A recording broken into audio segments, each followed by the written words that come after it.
Audiolivros poderosos é Scriptória. Acesse www.scriptoria.com. Se você não é inscrito, se inscreva agora. E se puder, torne-se um membro deste canal. A sua ajuda é muito importante para nós. A sua leitura já vai começar.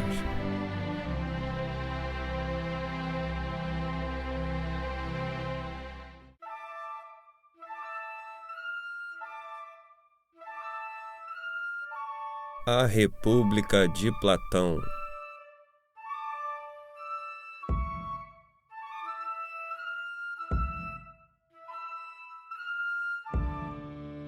Livro 7.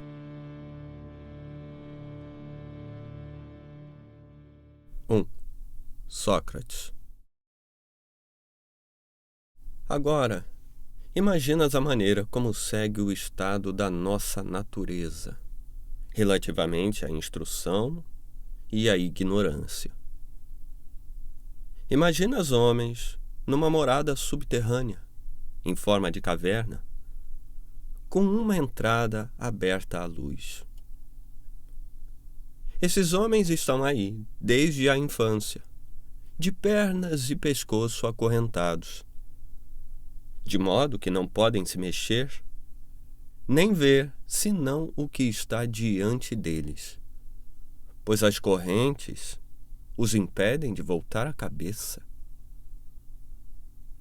A luz chega-lhes de uma fogueira acesa numa colina, que se ergue por detrás deles. Entre o fogo e os prisioneiros, passa uma estrada ascendente. Imagina que ao longo dessa estrada está construído um pequeno muro, semelhante às divisórias que os apresentadores de títeres armam diante de si e por cima das quais exibem as suas maravilhas. Estou vendo.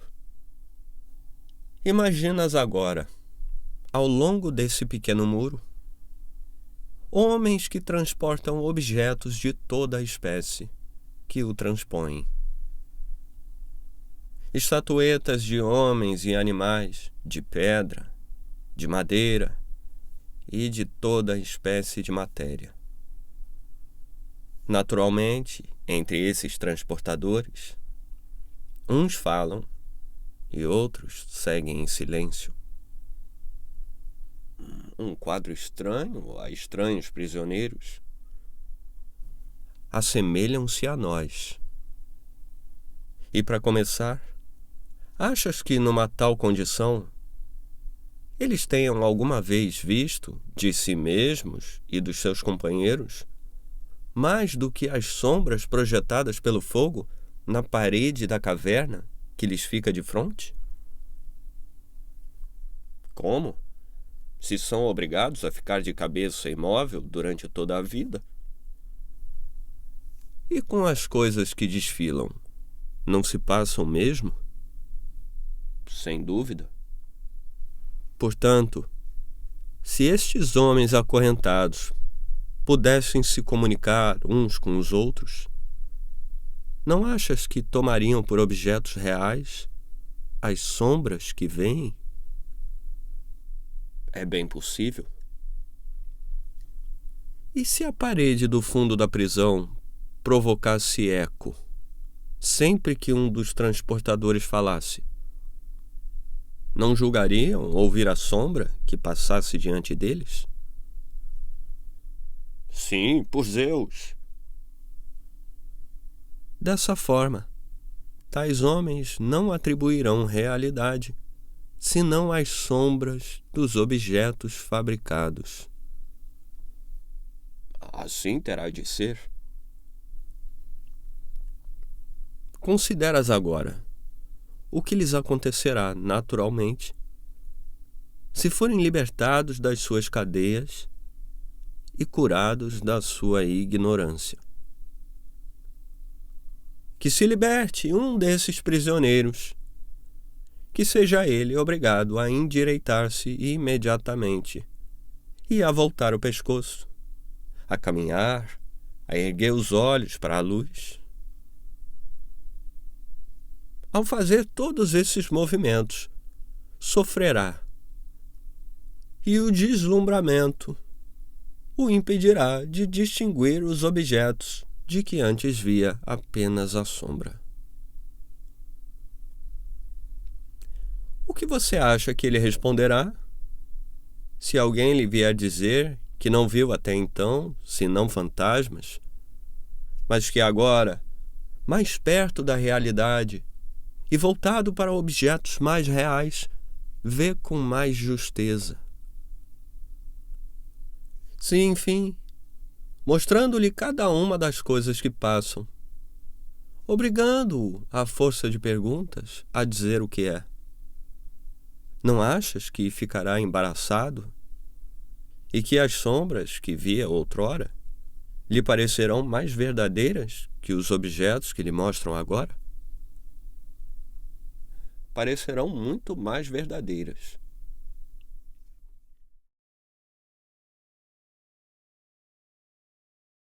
2. E se o forçarem a fixar a luz, os seus olhos não ficarão magoados? Ele não desviará a vista para voltar às coisas que pode fitar? E não acreditará que estas são realmente mais distintas dos que as que se lhe mostram? Com toda a certeza. E se o arrancarem à força da sua caverna? Se obrigarem ele a subir a encosta rude e escarpada, e não o largarem antes de o terem arrastado até a luz do sol? Não sofrerá vivamente e não se queixará de tais violências? E quando tiver chegado à luz, poderá ele, com os olhos ofuscados pelo seu brilho, distinguir uma só das coisas que ora denominamos verdadeiras? Não o conseguirá, pelo menos de início. Terá, creio eu, necessidade de se habituar a ver os objetos da região superior. Começará por distinguir mais facilmente as sombras. Em seguida, as imagens dos homens e dos outros objetos que se refletem nas águas. E, por último, os próprios objetos. Aí, depois disso, poderá, enfrentando a claridade dos astros e da lua, contemplar mais facilmente, durante a noite, os corpos celestes e o próprio céu, que durante o dia, o sol e a sua luz. Sem dúvida. Por fim, suponho que será o sol, e não as suas imagens refletidas nas águas ou em qualquer outra coisa, mas o próprio sol, no seu verdadeiro lugar, que poderá ver e contemplar tal como é. Necessariamente. Depois disso, poderá concluir a respeito do sol, que é ele que faz as estações e os anos, que governa tudo no mundo visível e que, de certa maneira, é a causa de tudo o que ele via com os seus companheiros na caverna. É evidente que chegará a essa conclusão. Ora, lembrando-se da sua primeira morada, da sabedoria que aí se professa, e daqueles que aí foram seus companheiros de cativeiro, não acha que se alegrará com a mudança e lamentará os que lá ficaram?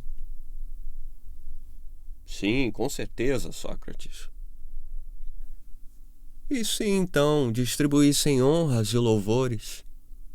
Se tivessem recompensas para aquele que se apercebesse com um olhar mais vivo da passagem das sombras, que melhor se recordasse das que costumavam chegar em primeiro ou em último lugar, ou virem juntas, e que por isso era o mais hábil em adivinhar a sua aparição e que provocasse a inveja daqueles que, entre os prisioneiros, são venerados e poderosos. Ou então, como o herói de Homero, não preferirá 1000 vezes ser um simples criado de charrua a serviço de um pobre lavrador a sofrer tudo no mundo, do que voltar às antigas ilusões e viver como vivia? Sou da tua opinião. Vai preferir sofrer tudo a ter de viver dessa maneira. Imaginas ainda que esse homem volta à caverna e vai sentar-se no seu antigo lugar. Não ficará com os olhos cegos pelas trevas ao se afastar bruscamente da luz do sol? De certo que sim. E se esse homem tiver de entrar de novo em competição com os prisioneiros que não se libertaram de suas correntes para julgar essas sombras, estando ainda ele com a vista confusa, e antes que os seus olhos se tenham recomposto, pois habituar-se à escuridão exigirá um tempo bastante longo, não fará com que os outros rissem à sua custa e digam que, tendo ido lá em cima, voltou com a vista estragada, pelo que não vale a pena tentar subir até lá? E se alguém ele tentar libertar e conduzir para o alto, esse alguém não o mataria se pudesse fazê-lo? Sem nenhuma dúvida.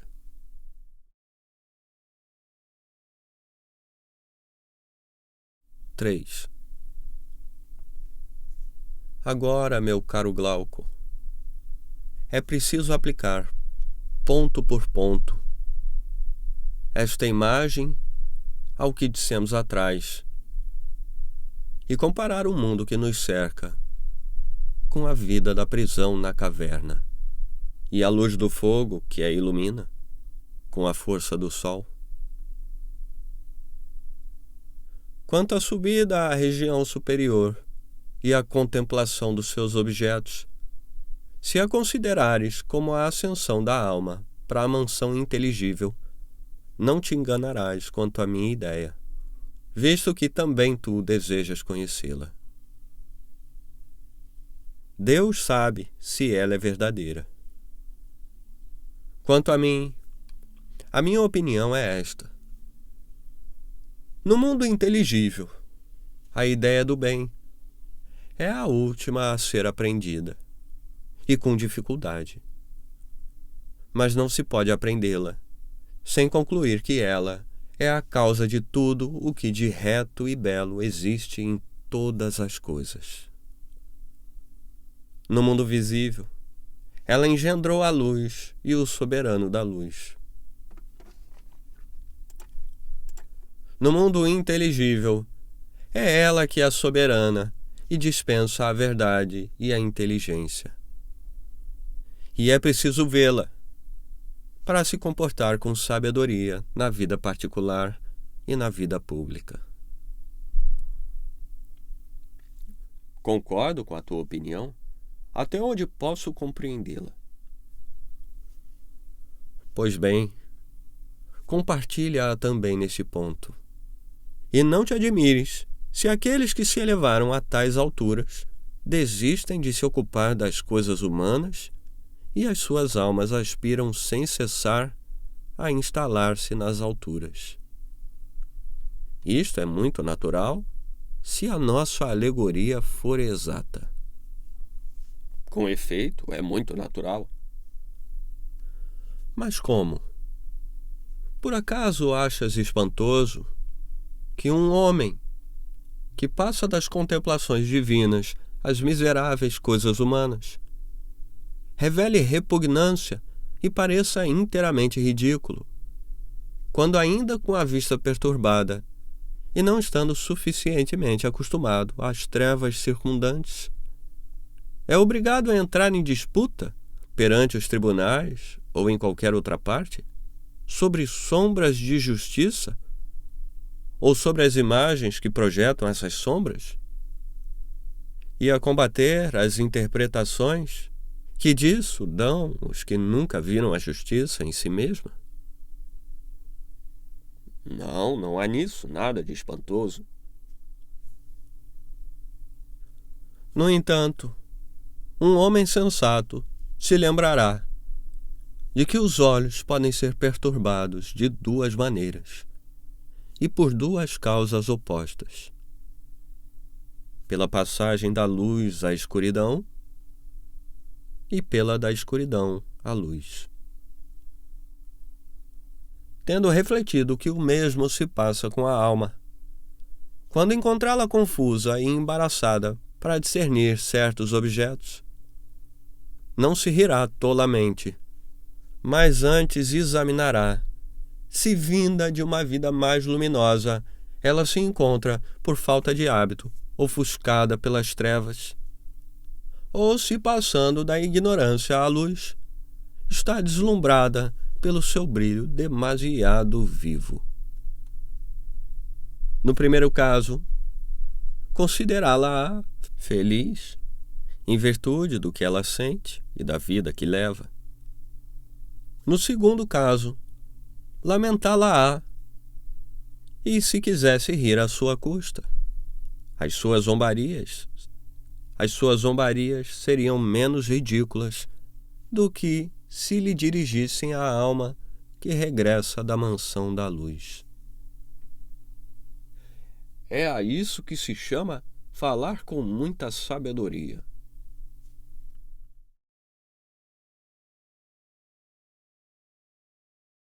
(4)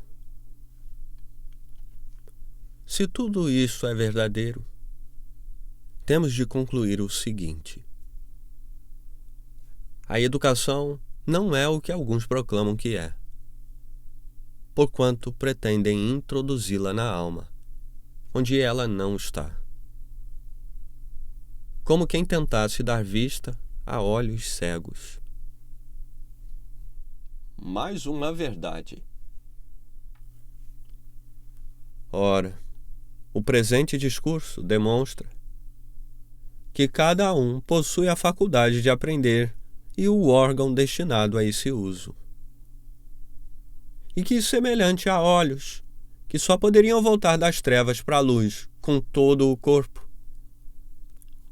esse órgão deve também afastar-se com toda a alma do que se altera, até que se torne capaz de suportar a vista do ser e do que há de mais luminoso no ser.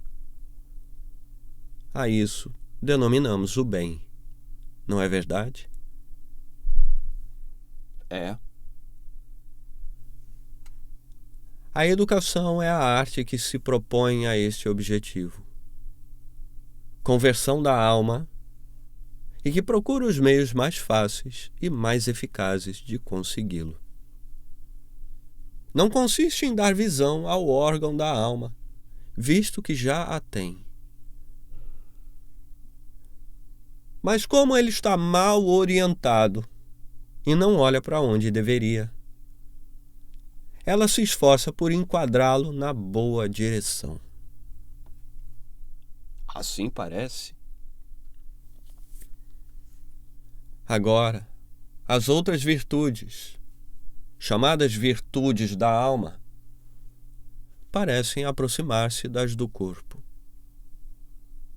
Porquanto, na realidade, quando não se as tem desde o princípio, pode-se adquiri-las depois pelo hábito e pelo exercício. Mas a capacidade de pensar pertence muito provavelmente a algo de mais divino, que nunca perde a sua força e que, segundo a direção que se lhe imprime, torna-se útil e vantajosa ou inútil e prejudicial.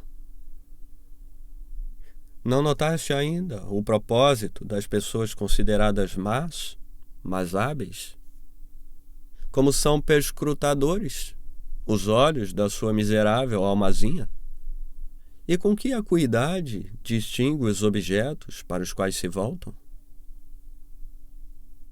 A alma delas não tem uma vista fraca, mas como é obrigada a servir a sua malícia. Quanto mais aguçada é a sua vista, mais mal faz. Essa observação é inteiramente exata.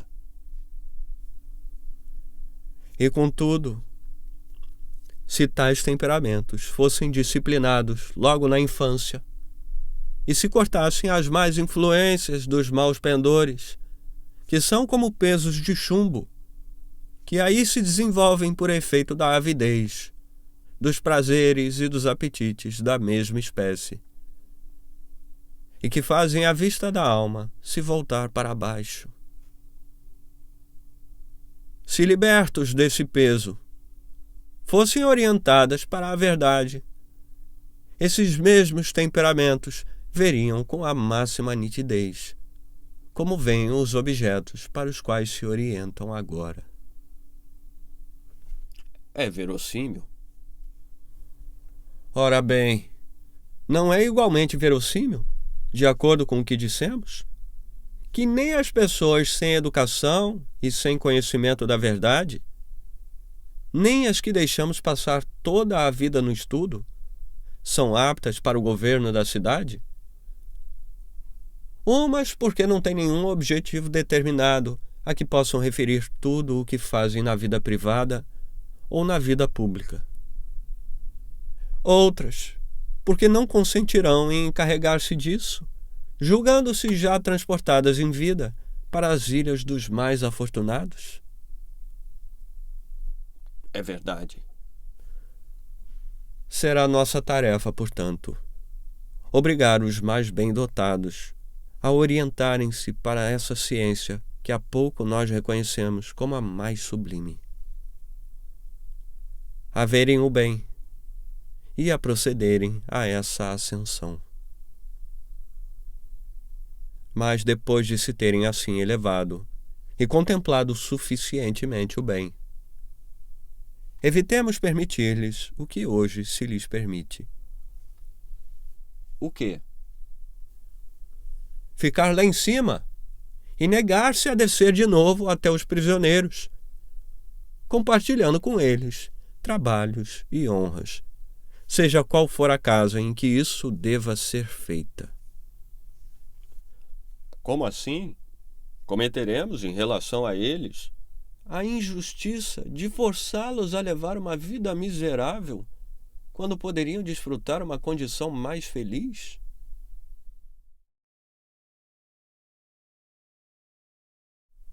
Cinco.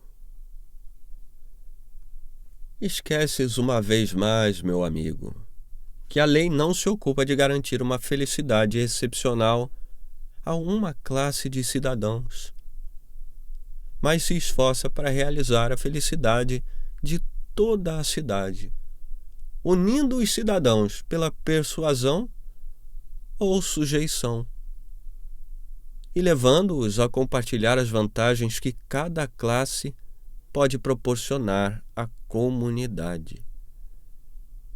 E que, se ela forma tais homens na cidade, não é para lhes dar a liberdade de se voltarem para o lado que lhes agrada, mas para levá-los a participar na fortificação do idealizado Estado. É verdade, havia me esquecido disso.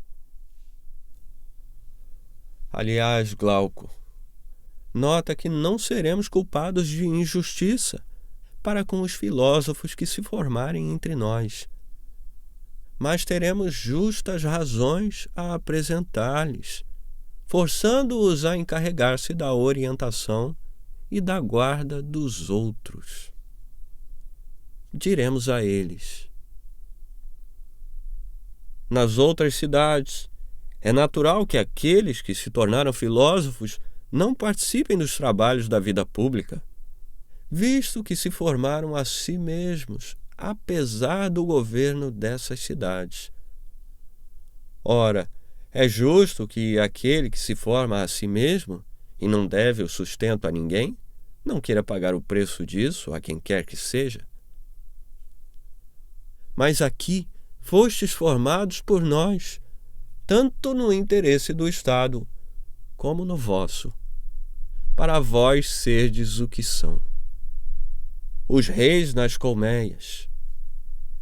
Demos-vos uma educação melhor e mais perfeita que a desses filósofos, e tornamos-vos mais capazes de aliar a condução dos negócios ao estudo da filosofia.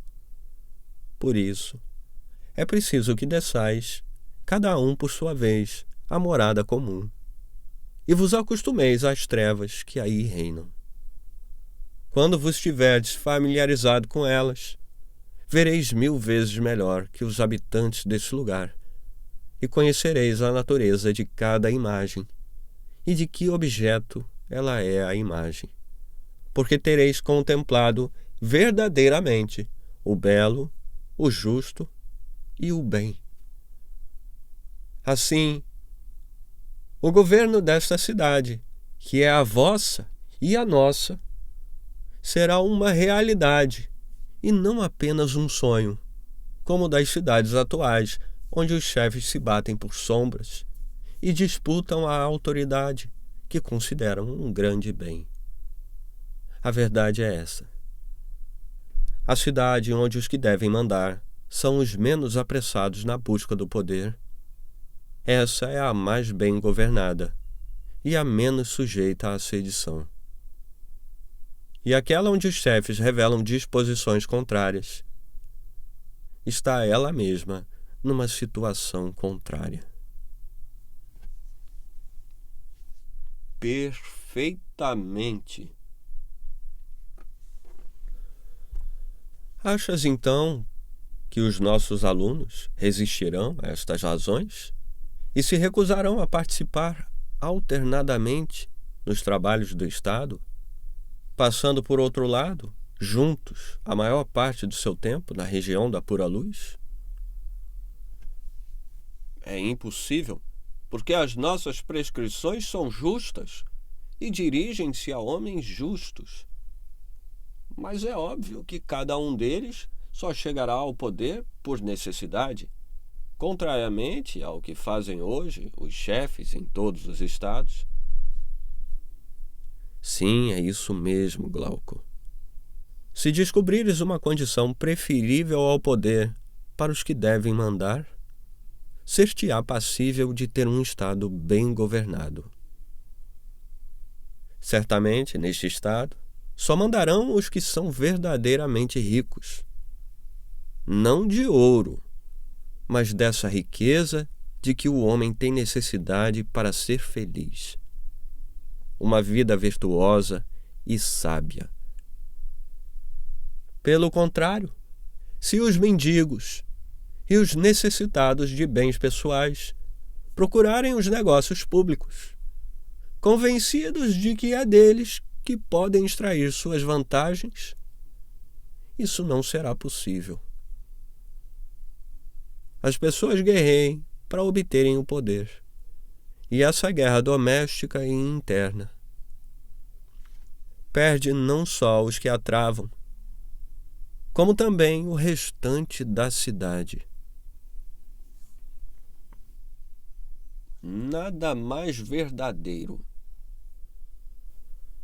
Conheces outra condição, além da do verdadeiro filósofo, para inspirar o desprezo pelos cargos públicos? Não, por Zeus.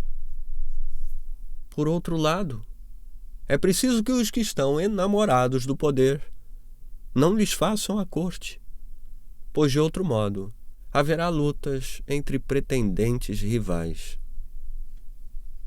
Sem dúvida. Por conseguinte, a quem imporás a guarda da cidade, a não ser aos que melhor conhecem os meios de bem governar um Estado e que têm outras honras e uma condição preferível à do homem público? A mais ninguém.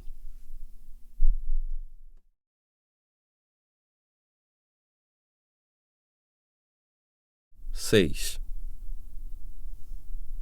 Queres que examinemos agora como se formarão homens com este caráter? E como os faremos subir para a luz, como se diz daqueles que do Hades subiram à mansão dos deuses? Por que não quereria eu? Não será certamente um simples jogo rápido e fortuito. Tratar-se-á de operar a conversão da alma, de um dia tão tenebroso como a noite, para o dia verdadeiro. Isto é, elevá-la até o ser. E é a isso que chamaremos de verdadeira filosofia. Perfeitamente. Temos de examinar entre as ciências qual é a que está em condições de produzir este efeito. Sem dúvida. Qual é a ciência que arrasta a alma daquilo que é passageiro para aquilo que é essencial? Mas, por falar nisso, ocorre-me o seguinte. Não dissemos que os nossos filósofos deviam ser, quando jovens, atletas guerreiros? Sim, dissemos. Portanto, é preciso que a ciência que procuramos, além desta primeira vantagem, tenha ainda outra. Qual? A de não ser inútil a homens de guerra. Por certo que é preciso, se for possível. Ora, foi pela ginástica e pela música que os formamos de início. Sim, foi. Mas a ginástica tem por objetivo cuidar do que se transforma e morre, visto que se ocupa do desenvolvimento e do definhamento do corpo. Evidentemente. Portanto, não é a ciência que procuramos. Não, por certo. Será a música, tal como a descrevemos mais acima? Mas ela não era, se bem te lembras, senão a contrapartida da ginástica, formando os soldados pelo hábito e comunicando-lhes, por meio da harmonia, certa consonância, certa regularidade por meio do ritmo, e não a ciência. E nos discursos, os seus intentos eram semelhantes, quer se tratasse de narrativas fabulosas ou verdadeiras, mas não comportava nenhum ensinamento que conduzisse ao objetivo que agora te propões.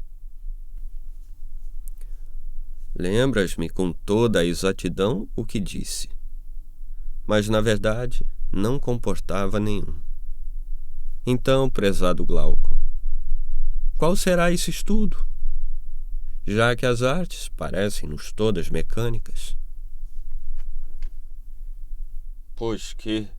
Mas que outro estudo nos resta, se nos afastarmos da música, da ginástica e das artes?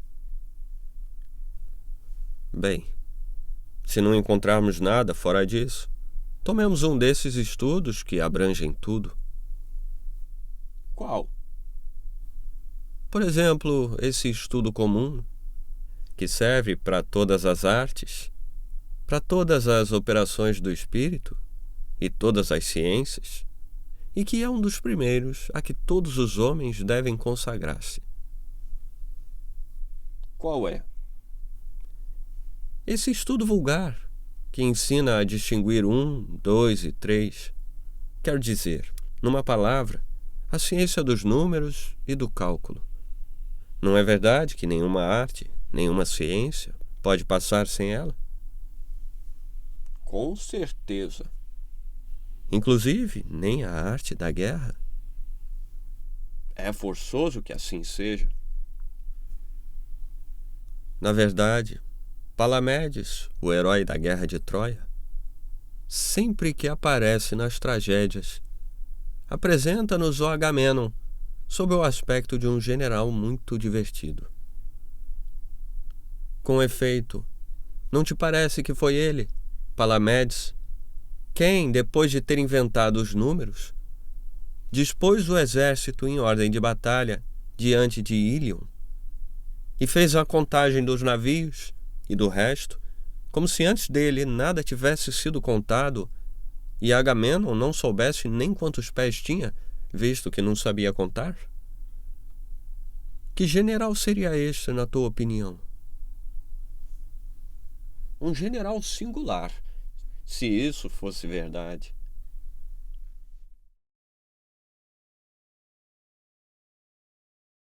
Sete. Nesse caso, consideraremos necessária ao guerreiro a ciência do cálculo e dos números. A ele é absolutamente indispensável se quiser perceber alguma coisa da ordenação de um exército, ou antes, se quiser ser homem. Agora, estás a fazer a mesma observação que eu, a propósito dessa ciência? Qual? Que poderia ser uma dessas ciências que procuramos e conduzem naturalmente à pura inteligência. Mas ninguém a utiliza como deveria, embora esteja totalmente apta a elevar até o ser. O que queres dizer com isso? Tentarei te explicar a minha ideia. Considera comigo o que distinguir como apto ou não a conduzir ao objetivo de que falamos. Depois dá ou recusa a tua aprovação, a fim de que possamos ver com mais clareza se as coisas são como as imagino. Mostra-me de que se trata. Mostrarei, se quiseres ver, que entre os jatos da sensação, uns não convidam o espírito à reflexão, porque os sentidos bastam para julgar, ao passo que os outros convidam insistentemente a refletir, porque a sensação, por sua vez, não proporciona nada de são. Falas, sem dúvida, dos objetos vistos a grandes distâncias e dos desenhos em perspectiva. Não compreendeste nada do que quis dizer. Do que falas, então? Por objetos que não levam à reflexão. Entendo que não conduzem, ao mesmo tempo, a duas sensações opostas. E considero os que dão ensejo a isso como provocadores da análise, visto que, quer os vejamos de perto, quer de longe, os sentidos não indicam que sejam um objeto ou o seu contrário. Mas compreenderás mais facilmente o que quero dizer do seguinte modo. Eis aqui 3 dedos: o polegar, o indicador e o médio. Muito bem. Imaginas que eu os esteja vendo de perto. Agora, faz comigo esta observação. Qual? Cada um deles parece-nos um dedo. Pouco importa que esteja no meio, na extremidade da mão, que seja branco ou preto, que seja grosso ou fino, e assim por diante. Em todos estes casos, a alma da maioria dos homens não é obrigada a perguntar ao entendimento o que é um dedo, porque a viu. E nunca testemunhou-lhe ao mesmo tempo que um dedo fosse algo diferente de um dedo. É certo que não. É, portanto, natural que semelhante sensação não incite o entendimento, nem mesmo o dispense. É muito natural. Ora bem, a vista distingue com perfeição a grandeza e a pequenez dos dedos, e a este respeito lhe é indiferente que um deles esteja no meio ou na extremidade? E não sucede o mesmo quanto ao tato em relação à grossura e à finura, à moleza e à dureza? E os demais sentidos não são igualmente defeituosos? Não é assim que cada um deles procede? Em primeiro lugar, o sentido destinado à percepção do que é duro tem por missão sentir também o que é mole e transmitir à alma que o mesmo objeto lhe causa uma sensação de dureza e moleza. É assim mesmo? Ora, não é inevitável que em tais casos a alma fique confusa e pergunte a si mesma o que significa uma sensação que lhe apresenta a mesma coisa como dura e como mole? De igual modo, na sensação de leveza e na de peso, o que deve entender por leve e pesado, se uma lhe mostra que o pesado é leve e a outra que o leve é pesado? Com efeito, trata-se de estranhos testemunhos para a alma e que certamente exigem uma análise. Portanto, é natural que a alma, solicitando em seu auxílio o raciocínio e a inteligência, procure entender se cada um desses testemunhos incide sobre uma coisa ou sobre duas. Sem sombra de dúvidas. E se julgar que são duas coisas distintas, cada uma delas parecer-lhe-á uma diferente entre si. Assim é.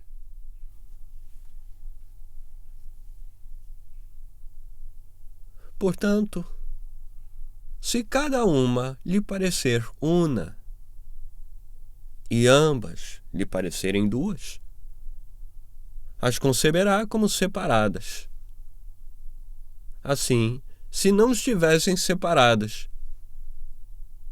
não as conceberia como sendo duas, mas uma. Exato. A vista aprendeu, segundo dizemos, a grandeza e a pequenez não separadas, mas misturadas, não foi? Foi. E para esclarecer essa confusão, o entendimento é obrigado a ver a grandeza e a pequenez não mais misturadas, mas separadas, contrariamente ao que fazia a visão. É verdade? Ora, não é daí que nos surge a ideia de perguntarmos a nós mesmos o que é a grandeza e a pequenez? Com toda a certeza. E foi assim que pudemos definir o inteligível e o visível. Precisamente.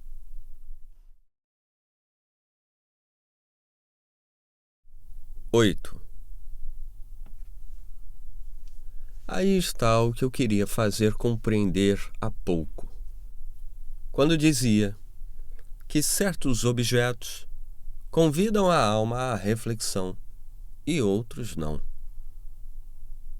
distinguindo como aptos a convidá-la os que originam ao mesmo tempo duas sensações opostas e os que não as originam como incapazes de despertar o entendimento. Agora compreendo e sou da tua opinião. E o número e a unidade? Em qual desses os colocas? Não sei. Julga, pois, pelo que acabamos de dizer, por analogia. Se a unidade é aprendida em si mesma, de maneira satisfatória, pela visão ou por qualquer outro sentido, não atrairá a nossa alma para a essência, tal como o dedo que citávamos há pouco. Mas se a visão da unidade oferecer sempre uma contradição, de modo que não pareça mais unidade do que multiplicidade, então será preciso alguém para decidir. o espírito fica nessa situação, forçosamente embaraçado, e despertando em si mesmo o entendimento. É constrangido a indagar o que vem a ser a unidade. É assim que a percepção intelectual da unidade é das que conduzem e orientam o espírito para a contemplação do ser.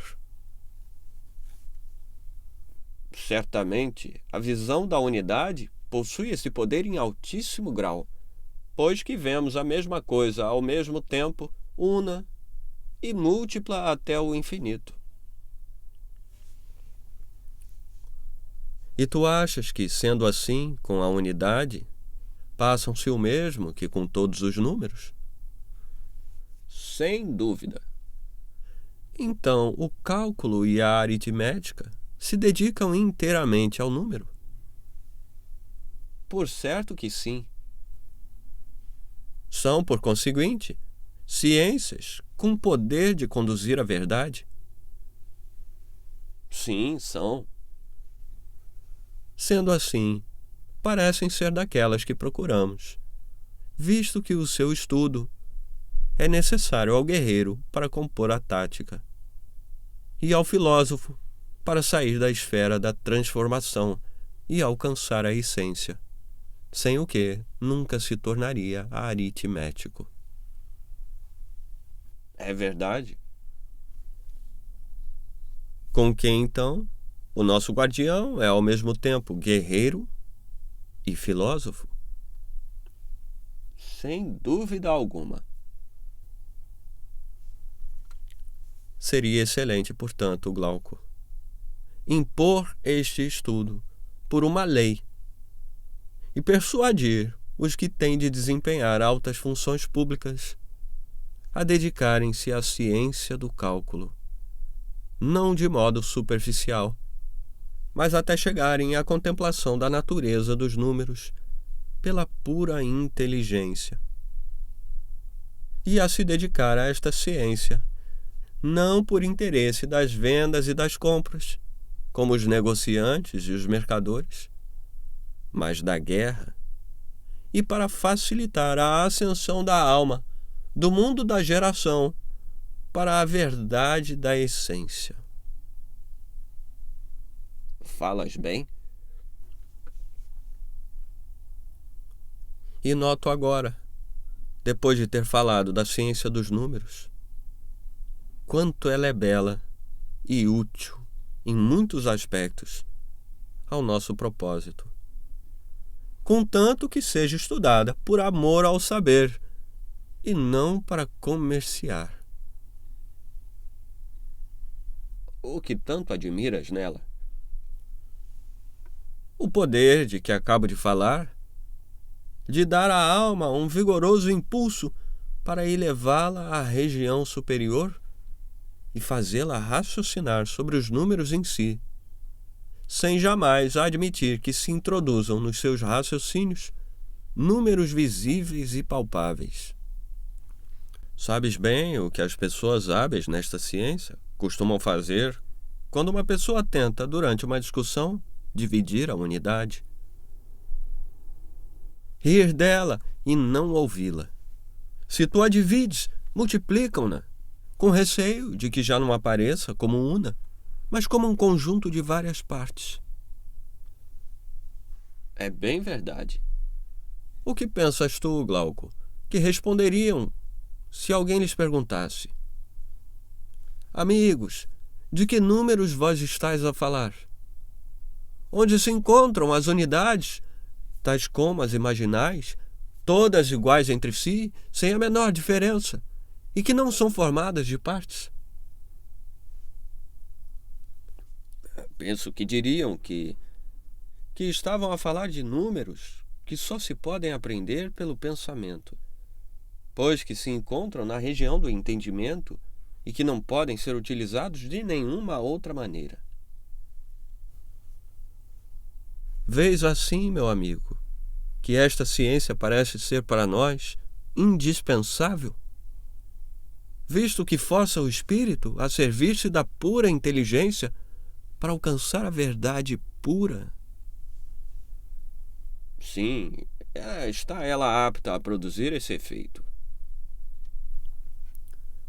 Percebeste, então, que os que nasceram para o cálculo estão naturalmente preparados para compreender todas as ciências, por assim dizer? E que os espíritos rudes, quando treinados e exercitados no cálculo, mesmo quando não tiram disso nenhuma outra vantagem, ganham pelo menos a de adquirir mais acuidade? É incontestável. Aliás, julgo que não seria fácil encontrar muitas ciências que custem mais a aprender e a praticar do que esta. Com certeza. Por todos esses motivos, não devemos desprezá-la, mas formar nela os melhores engenhos. Concordo com a tua opinião.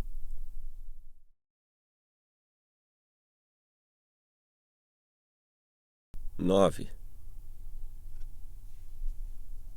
Adotamos então uma primeira ciência. Vejamos se a segunda, que se liga a ela, também nos é interessante. Qual? Referes-te à geometria? Exatamente. Na medida em que se relaciona com as operações de guerra, é evidente que nos interessa, visto que, para assentar um acampamento, conquistar regiões, concentrar ou espalhar um exército, e obrigá-lo a executar todas as manobras, aquelas que são próprias das batalhas ou das marchas, o general que o comanda revela-se superior ou não, consoante ou não a geometria. Mas, na verdade, para isto não há necessidade de muito conhecimento de geometria e de cálculo. Portanto, é preciso examinar se a especialidade desta ciência e as suas partes mais avançadas tendem para o nosso objetivo, que é o de fazer ver mais facilmente a ideia do bem. Ora, tende para isso, segundo dizemos, tudo o que obriga a alma a voltar-se para o lugar onde reside o mais feliz dos seres, que de qualquer modo ela deve contemplar. Tens razão. Desse modo, se a geometria obriga a contemplar a essência, interessa-nos. Se fica pela transformação, não nos convém. É essa a nossa opinião? Ora, nenhum daqueles que sabem um pouco de geometria contestar-nos-á que a natureza desta ciência é rigorosamente oposta à que empregam os que a praticam. Como assim? Não há dúvida de que essa linguagem da qual se utilizam é muito ridícula e miserável.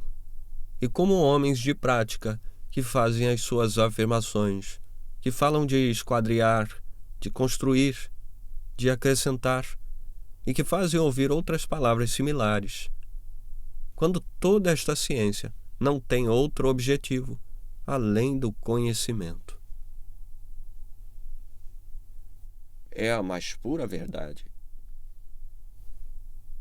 Não temos de admitir também isto? O quê? Que ela tem por objeto o conhecimento do que existe sempre e não do que nasce e perece. É fácil concordar, uma vez que a geometria é o conhecimento do que existe sempre.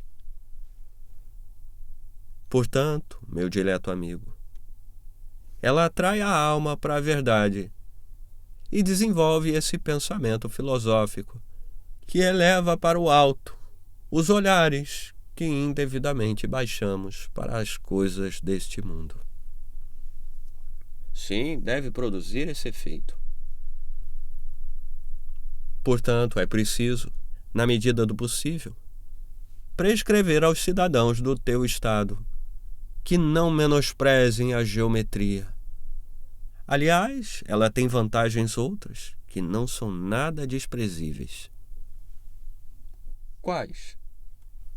As que tu mencionaste e que dizem respeito à guerra. Além disso, no que concerne a compreender melhor as demais ciências, sabemos que há uma diferença fundamental entre aquele que é versado na geometria e aquele que não é.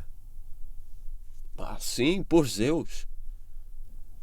Prescreveremos, então, essa segunda ciência, a geometria, aos jovens.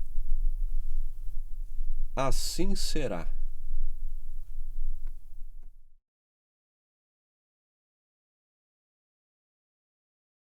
10. Dizes-me, será a astronomia a terceira ciência? O que achas? Em minha opinião, sim, pois que saber reconhecer com habilidade o momento do mês e do ano em que se está é coisa de interesse não do lavrador e do navegador, mas também, e não menos, do general. Tu me divertes. Pareces recear que o vulgo censure-te por prescreveres estudos que ele julga serem inúteis. Vês, importa muito, ainda que seja difícil, crer que os estudos de que falamos purificam e reavivam em cada um de nós um órgão da alma corrompido e ofuscado pelas demais ocupações. Órgão esse, cuja conservação é 1000 vezes mais preciosa do que a daquele responsável pela visão, visto que é unicamente por ele que se descobre a verdade. As tuas ideias parecerão totalmente exatas aos que compartilham a tua opinião, mas é natural que os que não estão capacitados a compreender pensem que essas ideias nada significam. Fora da utilidade prática, estes não veem nestas ciências nenhuma outra vantagem digna de atenção. Pergunta a ti mesmo, caro Glauco, a qual destes 2 grupos de ouvintes dirige-te? Ou, se não é nem para um nem para outro, mas em especial para ti mesmo que argumentas, sem, no entanto, negares ao outro algum proveito que possa tirar dos teus raciocínios? É a escolha que faço: falar, interrogar e responder principalmente para mim. Volta então atrás, pois ainda há pouco escolhemos a ciência que se segue à geometria. Como assim? Depois das superfícies, tratamos dos sólidos em movimento, antes de nos ocuparmos dos sólidos em si. A bem da verdade, a ordem exige que, depois da segunda potência, passe-se a terceira, ou seja, aos cubos e aos objetos que possuem profundidade. Muito bem, mas ao que me parece, essa ciência não foi ainda descoberta. Se é assim, isso se deve a 2 motivos. Em primeiro lugar, nenhum Estado honra estas pesquisas. E como são difíceis, trabalha-se bem pouco nelas. Em segundo lugar, os investigadores precisam de um diretor, sem o qual os seus esforços serão baldados.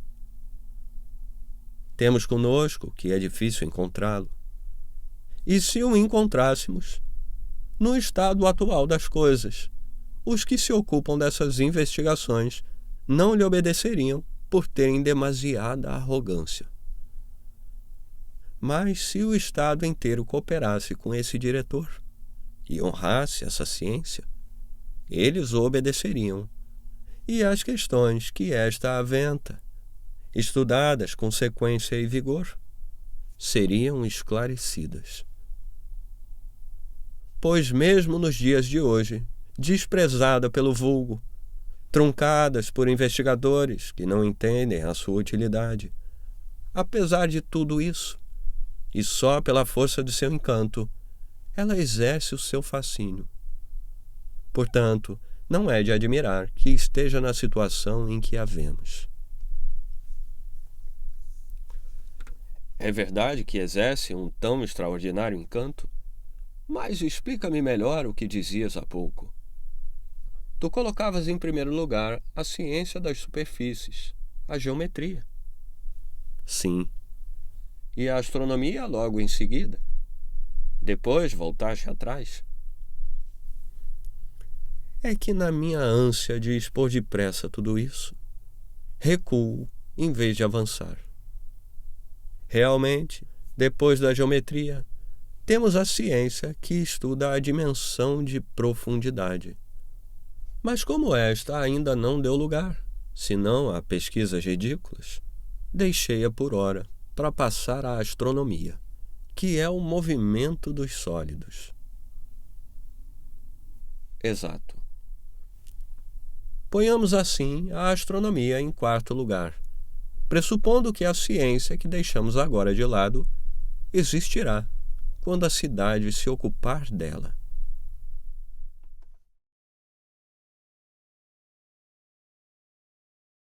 (11) É certo, mas como me censuraste há pouco por fazer um elogio desajeitado à astronomia, vou louvá-la agora em conformidade com teu ponto de vista. Parece-me evidente para toda a gente que ela força a alma a olhar para o alto e, dessa maneira, a passar das coisas deste mundo às coisas do céu. Talvez seja evidente para toda a gente, mas não o é para mim, pois não penso assim. Como pensas, então? Do modo como a tratam os que pretendem fazê-la passar por filosofia. Ela nos faz, a meu ver, olhar para baixo. Como pode ser isso? Francamente, nobre Glauco, tu te mostras deveras audacioso na tua concepção do estudo das coisas do alto. Pareces crer que um homem que estivesse a olhar para os armamentos de um teto, com a cabeça inclinada para trás, e aí enxergasse alguma coisa, não estaria utilizando os olhos ao fazê-lo, e sim a razão. Talvez, no entanto, tu estejas certo e eu pense tolamente.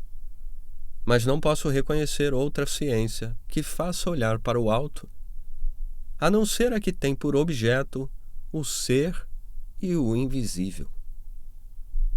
E se alguém se puser a estudar uma coisa sensível, olhando para cima, de boca aberta, ou para baixo, de boca fechada, afirmo que nunca aprenderá, porque a ciência não tem nada a ver com o que é sensível. E a sua alma não olha para cima, mas para baixo, ainda que estude deitado de costas no chão ou flutuando de costas no mar. Tu tens razão em me criticares. Tive o que mereci. Mas disseste que era preciso reformar o estudo da astronomia para torná-lo útil ao nosso propósito. Assim, os ornamentos do céu devem ser considerados os mais belos e perfeitos dos objetos de sua natureza, mas são muito inferiores aos verdadeiros ornamentos, aos movimentos, segundo os quais a velocidade pura e a lentidão pura, no número verdadeiro e em todas as formas verdadeiras, se movem em relação uma com a outra, e movem o que está nelas, já que pertencem ao mundo visível. Ora, estas coisas são aprendidas pela inteligência e pelo raciocínio, e não pela visão. Ou será que pensas o contrário? De modo nenhum. É preciso nos servir dos ornamentos do céu como exemplos no estudo dessas coisas invisíveis. Como faríamos se encontrássemos desenhos feitos com habilidade incomparável por Dédalo ou por qualquer outro artista ou pintor.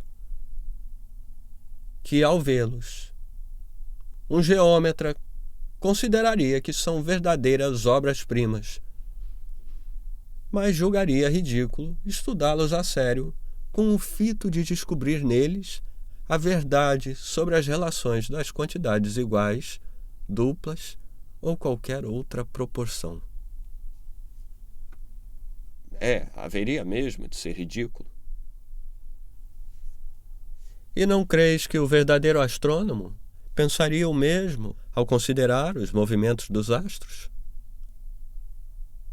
Pensará que o céu e o que ele contém foram dispostos pelo demiurgo com toda a beleza que se pode pôr em tais obras.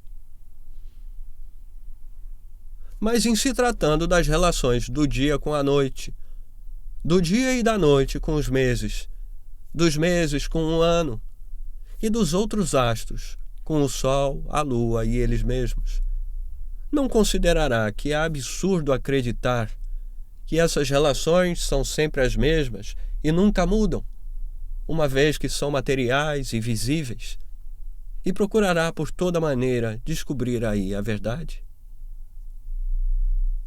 É essa a minha opinião, pois te compreendi. Assim, nos dedicaremos tanto à astronomia como à geometria, com o auxílio de problemas.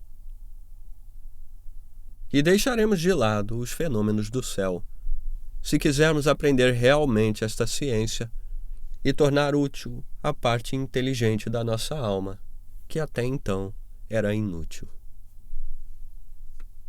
Não há dúvida de que determinas aos astrônomos uma tarefa muitas vezes mais complicada do que a que ora realizam.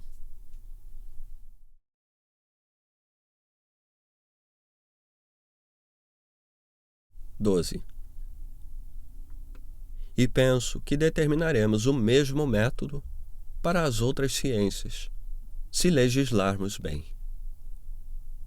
Mas tu te lembras de mais alguma outra ciência que convenha ao nosso intento? Não, pelo menos não de imediato. Contudo, o movimento não apresenta uma única forma, mas várias, ao que me parece. Um sábio talvez pudesse enumerá-las todas, mas duas há que conhecemos. Quais são? Além da que acabamos de mencionar, há outra que lhe é equivalente. Dizes-me qual? Parece que, como os olhos foram formados para a astronomia, os ouvidos foram moldados para o movimento harmônico. E que estas ciências são irmãs, como afirmam os pitagóricos. E como nós, Glauco, o admitimos. Não é assim? Sim, é. Como o assunto é importante, aceitaremos a sua opinião nesse ponto e em outros, se necessário se fizer, mas de qualquer modo, manteremos o nosso princípio. Qual? Qual princípio? O de cuidar para que os nossos alunos não se envolvam com estudos neste gênero, que seriam incompletos e não conduziriam ao fim a que devem conduzir todos os nossos conhecimentos, como há pouco afirmávamos a respeito da astronomia. Não sabes, meu amigo, que os músicos não tratam melhor a harmonia? Quando se põem a medir os acordes e os tons que o ouvido aprendeu, fazem um trabalho inútil, como os astrônomos. E, de fato, é ridículo que falem de intervalos e apurem o ouvido, como se procurassem um som nos arredores. Uns afirmam que, entre duas notas, aprendem uma intermédia, que é o intervalo menor e que deve ser tomado como medida.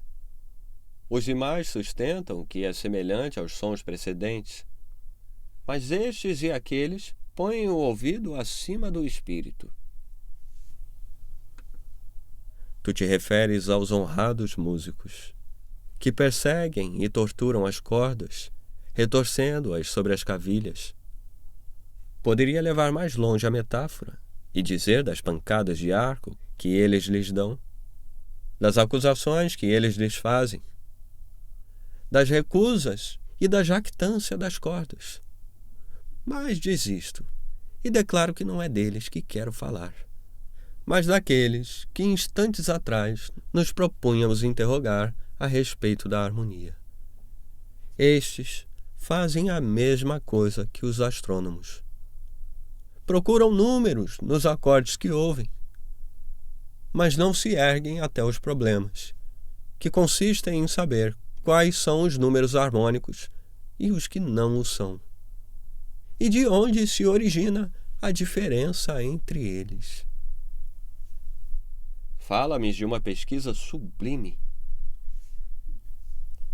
Julgo-a útil para descobrir o belo e o bem, mas tendo outra finalidade, se tornará inútil. Ah, sim é.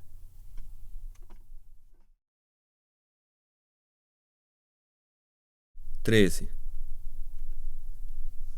Tenho para mim que, se o estudo de todas as ciências que examinamos conduz à descoberta das relações e do parentesco existente entre elas, e mostra a natureza do elo que as une, esse estudo nos ajudará a alcançar o objetivo que nos propomos, e o nosso trabalho não será inútil.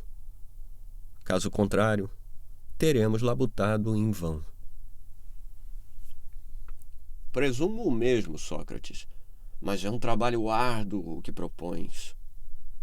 Tu te referes ao trabalho preliminar ou a outro? Não sabemos que todos esses estudos são apenas o prelúdio da área que é preciso aprender? Com toda a certeza, na tua opinião, os hábeis nestas ciências não são dialéticos? Não, por Zeus, com exceção de um número muito pequeno deles que encontrei. Porém, tu crês que pessoas que são incapazes de dar razão ou se mostrar razoáveis possam vir a conhecer o que dizemos que é preciso saber? Não, não creio. Ora, caro Glauco, não é então essa área que a dialética executa?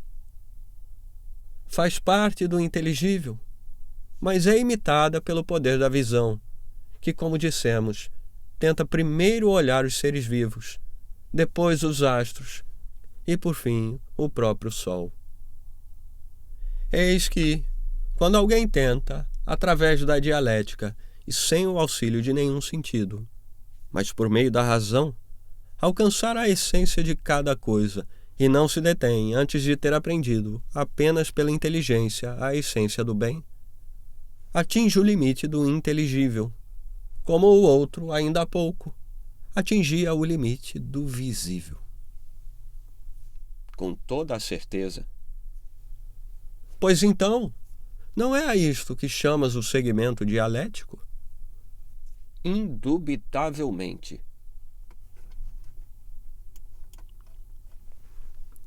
Recordas-te do homem da caverna. A sua libertação das correntes, a sua conversão das sombras para as figuras artificiais e a luz que as projeta, a sua ascensão para o sol, e daí a incapacidade em que se vê ainda de olhar para os animais, as plantas e a luz do sol, que o força a mirar nas águas as suas imagens divinas e as sombras de coisas reais, e não mais as sombras projetadas por uma luz que, comparada com o sol, não é senão uma imagem também. São precisamente estes os efeitos do estudo das ciências que acabamos de examinar. Elevam a pane mais sublime da alma até a contemplação do mais excelente de todos os seres. Como há instantes vimos o mais perspicaz dos órgãos do corpo erguer-se à contemplação do que há de mais luminoso na região do material e do visível. O aceito, embora pareça-me difícil de admitir, mas ao mesmo tempo também me parece difícil de rejeitar. Contudo, como não se trata de coisas de que nos ocuparemos apenas hoje, mas a que teremos de voltar várias vezes, admitamos que seja como dizes, que passemos a própria área e ponhamo-nos a estudá-la da mesma maneira que o prelúdio. Diz então, qual é o caráter do poder dialético? Em quantas espécies se divide? E quais são os seus métodos? Esses métodos, ao que me parece, conduzem a um ponto em que o viajante encontra o repouso para as fadigas do caminho e o termo da sua busca. Já não serias tu, Glauco, capaz de me seguir, posto que, quanto a mim, não faltasse a boa vontade. Ocorre que já não seria a imagem daquilo que dizemos, que tu verias, mas a própria verdade, ou pelo menos, tal como me parece. Que ela seja realmente assim ou não, não nos é dado afirmar, mas que existe alguma coisa semelhante, podemos garantir. Não achas? Com certeza. E também que só o poder dialético pode revelá-lo a um espírito versado nas ciências que examinamos, o que por qualquer outro caminho é impossível. Também isso me parece verossímil. Pelo menos há um ponto que creio que ninguém contestará. Além dos métodos que acabamos de examinar, existe outro, que procura aprender cientificamente a essência de cada coisa. As demais artes ocupam-se apenas dos desejos dos homens e dos seus gostos, e estão voltados por inteiro para a produção e a fabricação ou a conservação dos objetos naturais e artificiais. Quanto aos que fazem parte da exceção e que, como dissemos, aprendem algo da essência, a geometria e as artes que lhes são afins, vemos que só conhecem o ser por sonhos e que lhes será impossível ter dele uma visão real, enquanto considerarem intangíveis as hipóteses que não os tocam, pois se veem impossibilitados de explicar o motivo.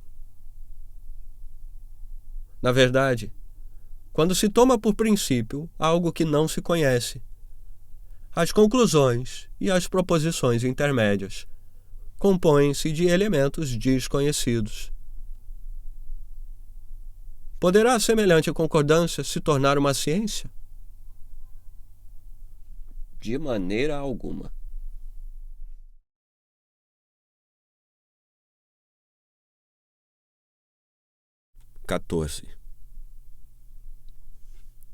Portanto, o método dialético é o único que se eleva, destruindo as hipóteses, até o próprio princípio, para estabelecer com solidez as suas conclusões,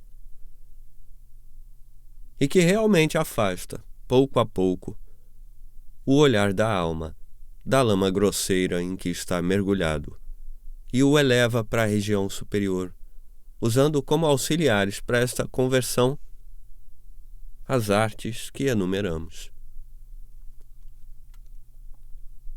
Determinam por diversas vezes o nome de ciências, por dever de costume, mas deviam ter outra denominação, que imporia mais clareza que o de opinião e mais obscuridade que o de ciência.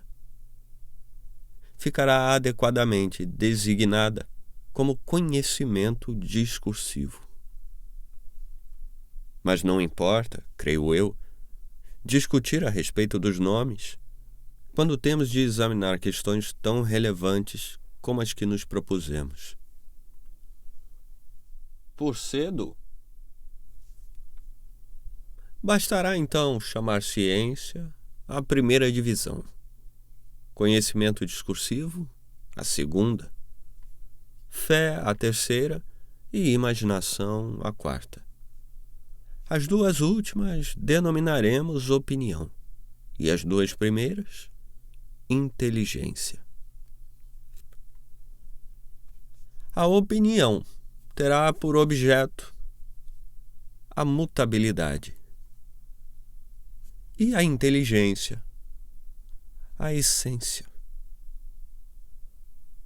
Devemos acrescentar que a essência está para a mutabilidade, assim como a inteligência está para a opinião, a ciência para a fé e o conhecimento discursivo para a imaginação. Quanto à analogia dos objetos a que se aplicam estas relações e a divisão em dois de cada esfera, a da opinião e a do inteligível, deixemos isso, amigo, a fim de não nos lançarmos em discussões muito mais longas do que aquelas que tivemos. Até onde te entendo, concordo contigo. Tu também chamas dialético aquele que compreende a razão da essência de cada coisa? E aquele que não pode fazer? Não dirás que possui tanto menos entendimento de uma coisa, quanto mais incapaz é de explicá-la a si mesmo e aos demais? Não poderia eu fazer outra afirmação? Ocorre o mesmo com o bem.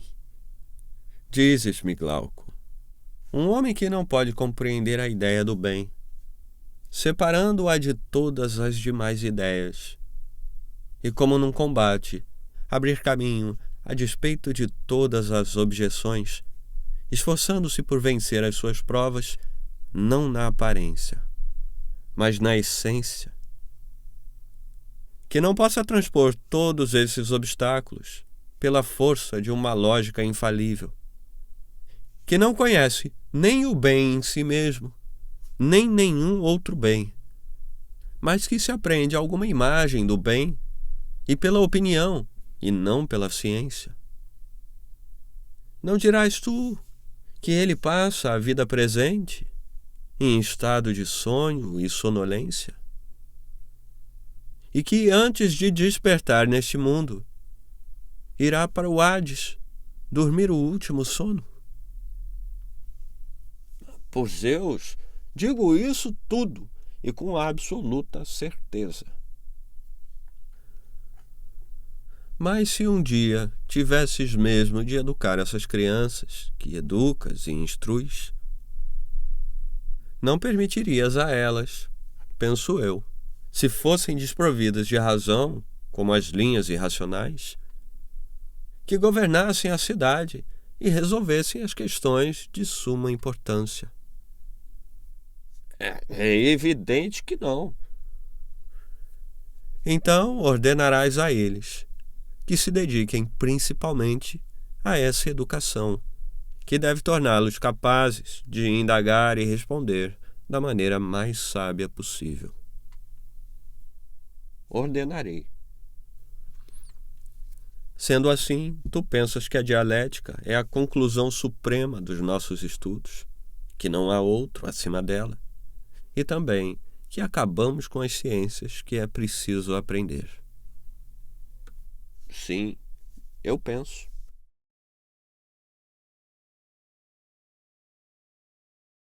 15. Resta-te agora, meu caro Glauco, determinar a quem dedicaremos estes estudos e de que modo. É evidente. Tu te lembras da primeira seleção que fizemos, dos chefes? E quais os que escolhemos? Como não? Não esqueças que é preciso escolher homens do mesmo caráter, ou seja, devemos dar predileção aos mais determinados e corajosos, e, na medida do possível, aos mais formosos. também é necessário procurar não só o caráter nobre e forte, mas também pendores adequados à educação que lhes queremos ministrar. Determines tu, Sócrates, quais são esses pendores?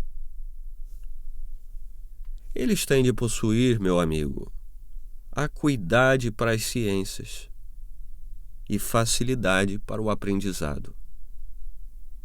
Na verdade, a alma se agrada mais com os exercícios físicos do que com os estudos intensos, visto que o esforço lhe é mais sensível, porque é só para ela, e o corpo não o compartilha.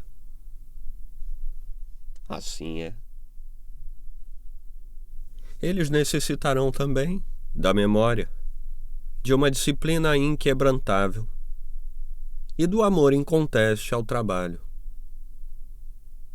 De outro modo, não conseguirão suportar tantos estudos e exercícios, além dos trabalhos do corpo. Só suportarão se forem dotados dessas características. O erro que hoje se comete provém, como dissemos anteriormente, do fato de se entregarem a este estudo os que não são dignos dele. Essa é a causa do desprezo que pesa sobre a filosofia. Em verdade, não deveriam se ocupar dela talentos bastardos, mas apenas talentos legítimos. Não te compreendi. Primeiro, aquele que deseja consagrar-se a esse estudo não deve ser manco no seu amor ao trabalho, ou seja, dedicado para uma parte da tarefa e indolente para a outra. Esse é o caso do homem que gosta da ginástica e da caça e se entrega com afinco a todos os trabalhos físicos, mas não tem, por outro lado, nenhum apreço pelo estudo, nem pela pesquisa, e é avesso a todo trabalho deste tipo. Também é manco aquele cujo amor pelo labor se voltou para o lado oposto. Concordo plenamente. E dessa forma, no que se refere à verdade, não vamos considerar defeituosa a alma que, execrando a mentira voluntária e não podendo suportá-la sem repugnância em si mesma, nem sem indignação nos outros, admite com benevolência a mentira involuntária e que pega em flagrante delito de insciência e ignorância, não se indigna contra si mesma, mas, ao contrário, chafurda em sua ignorância como um porco no lamaçal? É isso. E no que se refere à temperança, à coragem, à grandeza de alma e a todas as partes da virtude, devemos atentar em distinguir o indivíduo bastardo do indivíduo legítimo. Por não saberem diferenciá-los, os particulares e os estados não veem que acaba escolhendo, sempre que lhes é preciso recorrer a funções deste tipo, gente claudicante e bastarda. Aqueles como amigos, estes como chefes. Isso é muito comum. Assim sendo, devemos tomar sérias precauções contra todos esses equívocos. Se consagrarmos a estudos e a exercícios dessa monta, homens bem constituídos de físico e intelecto, a própria justiça não terá censura alguma a nos fazer, e manteremos o Estado e a Constituição. Porém, se consagrarmos a estes trabalhos indivíduos indignos e sem valor, obteremos o efeito contrário e cobriremos a filosofia de um ridículo ainda maior. Seria então uma grande vergonha. Sem dúvida. Mas me parece que neste momento eu também estou sendo ridículo. Por quê? Esqueci-me de que fazíamos uma simples brincadeira e falei com vigor. Enquanto falava, olhei para a filosofia e, vendo-a aviltada de maneira tão indigna, penso que me exaltei, quase me encolerizando, e falei contra os culpados com desmedida vivacidade. Não, por Zeus, não é nisso que eu creio. Mas é no que crê o orador. De qualquer maneira, não devemos esquecer que na nossa primeira seleção elegemos pessoas idosas e que aqui isso não será possível. Não devemos crer em Solon quando diz que um homem velho pode aprender muitas coisas, pois é ele menos capaz de aprender do que de correr. Afinal, os trabalhos grandes e múltiplos competem aos jovens. Certamente.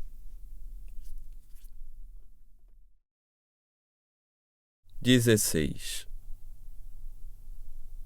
Assim, deverão ser ensinadas aos nossos alunos, desde a infância, a aritmética, a geometria e todas as ciências que hão de servir de preparação à dialética. Mas este ensino deverá ser ministrado de maneira a não haver constrangimento. Por quê? Porque o homem livre não deve ser obrigado a aprender como se fosse escravo.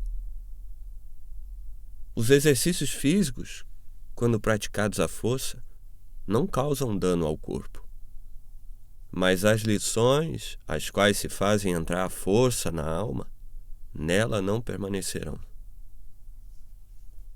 É a pura verdade. Assim, caríssimo, que tu não uses de violência para educar as crianças, mas age de modo que aprendam brincando, pois assim poderás perceber mais facilmente as tendências naturais de cada uma.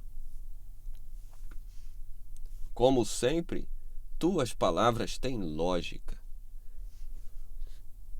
Tu te lembras do que dissemos mais acima? Que era preciso levar as crianças para assistir ao combate em cavalos? E quando se pudesse fazê-lo, sem expô-las ao perigo, aproximá-las da luta e fazer com que provem o sangue, como se faz aos cães novos? Sim, lembro-me. Em todos estes labores, estudos e receios, aquele que sempre mostrar-se mais ágil deverá ser posto num grupo à parte. Com que idade?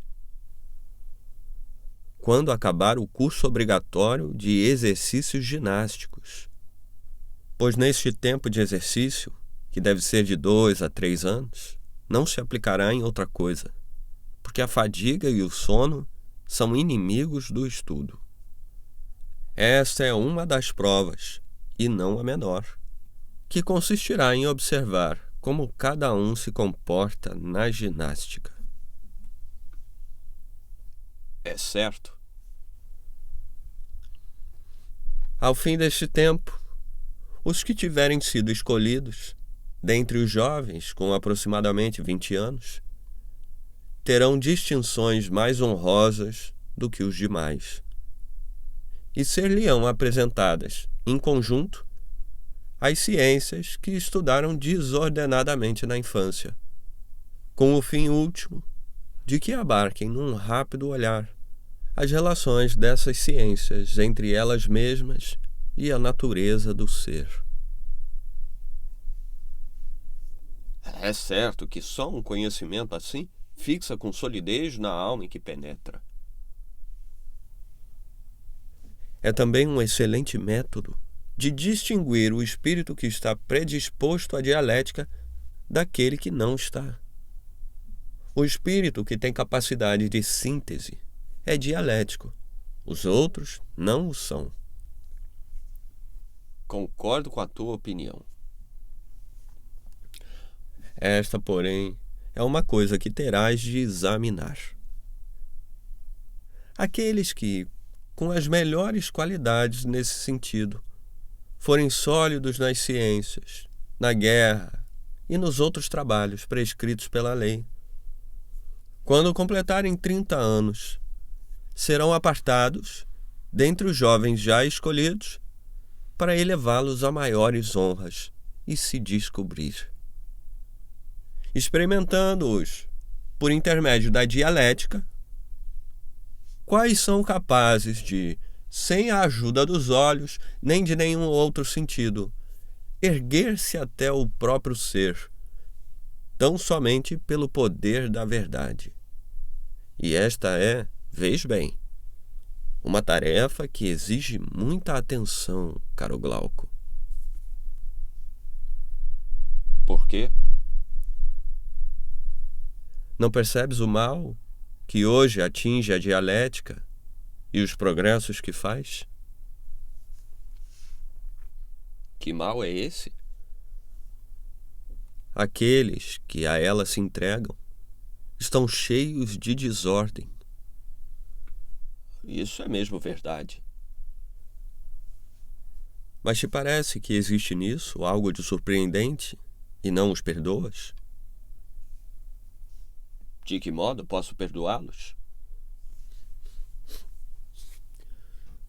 Imaginas que uma criança adotada, criada no seio das riquezas de uma família numerosa e nobre, no meio de uma multidão de aduladores, descobrisse, ao tornar-se jovem, que não é filho daqueles que se dizem seus pais, sem ter meios de descobrir aqueles que o geraram. Podes adivinhar os sentimentos que experimentaria para com seus aduladores e os pais adotivos, antes de ter conhecimento da sua adoção e depois disso? Ou queres ouvir o que eu penso a esse respeito? Dizes-me.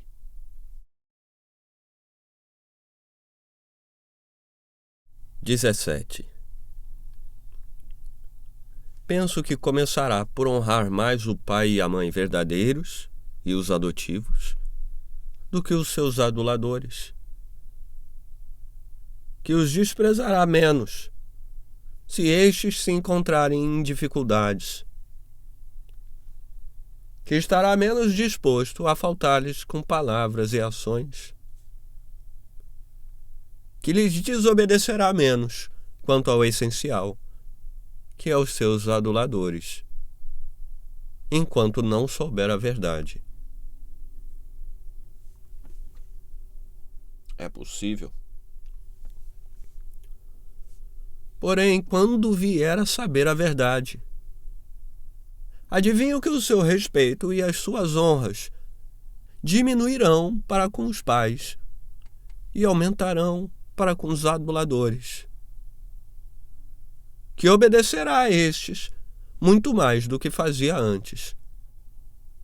Dirigirá a sua conduta pelos seus conselhos e viverá abertamente na sua companhia, ao mesmo tempo que não se importará com o pai e os supostos antepassados, a não ser que seja de índole muito indulgente. Dizes a verdade. Mas como se aplica essa comparação aos que se dedicam à dialética? Digo-te, ouvimos desde a infância máximas sobre a justiça e a honestidade.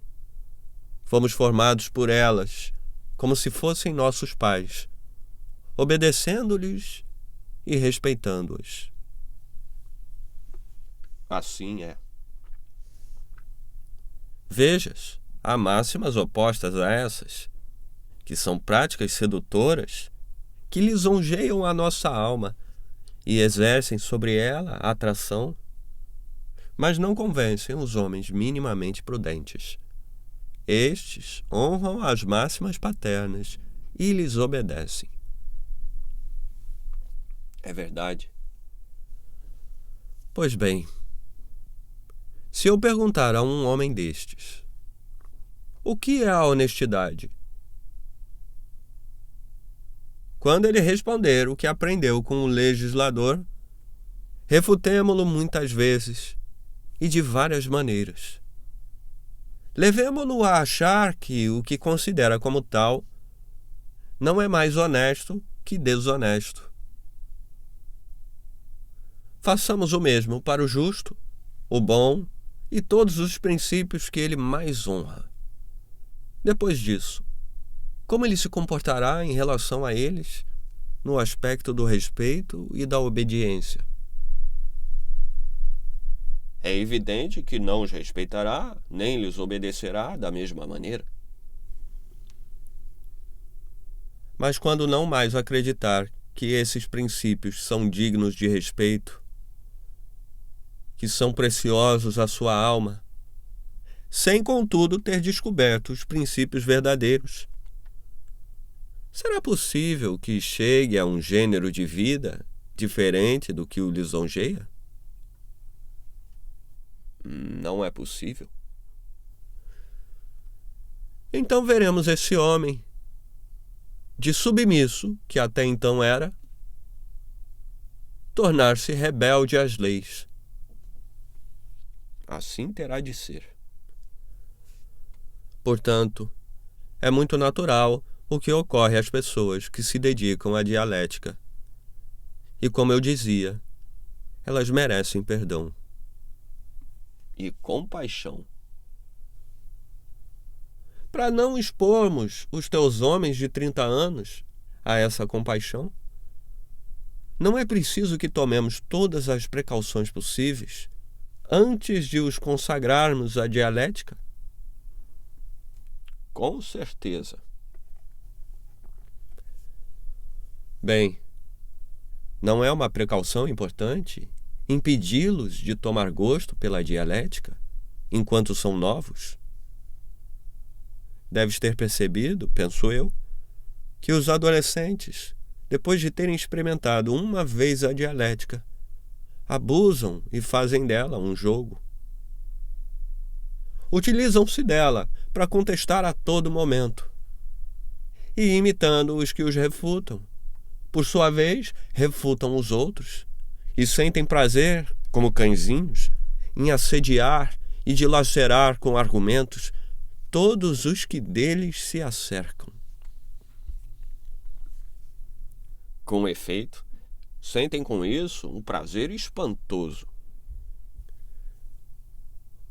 Depois de terem refutado muita gente, e de terem sido refutados muitas vezes também, bem rápido acabam por não mais acreditar em nada do que antes acreditavam. Desse modo, eles e toda a filosofia ficam desacreditados na opinião pública. Assim é. Mas um homem mais velho não vai querer se envolver em semelhante costume. E imitará aquele que quer discutir e procurar a verdade, e não o que se diverte e contesta por simples prazer. Será mais comedido e tomará a profissão dialética mais honrada, em vez de rebaixá-la. É verdade. Esse mesmo espírito de prevenção nos fez dizer que não se devia admitir nos exercícios da dialética, senão índoles disciplinadas e firmes, que não se devia, como agora, deixar aproximar dela alguém que para tal não revele a mínima inclinação. Não foi assim? Sim, foi.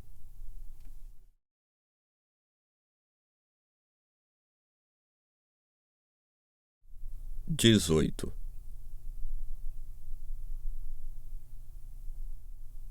Então, o estudo da dialética, quando nos entregamos a ele, sem tréguas e com ardor, sem fazer nenhum outro trabalho, da mesma forma como se fazia para os exercícios do corpo, exigirá algo como o dobro dos anos consagrados a estes. Seriam então 4 a 6 anos? Isso não é importante, mas vamos dizer que sejam 5 anos.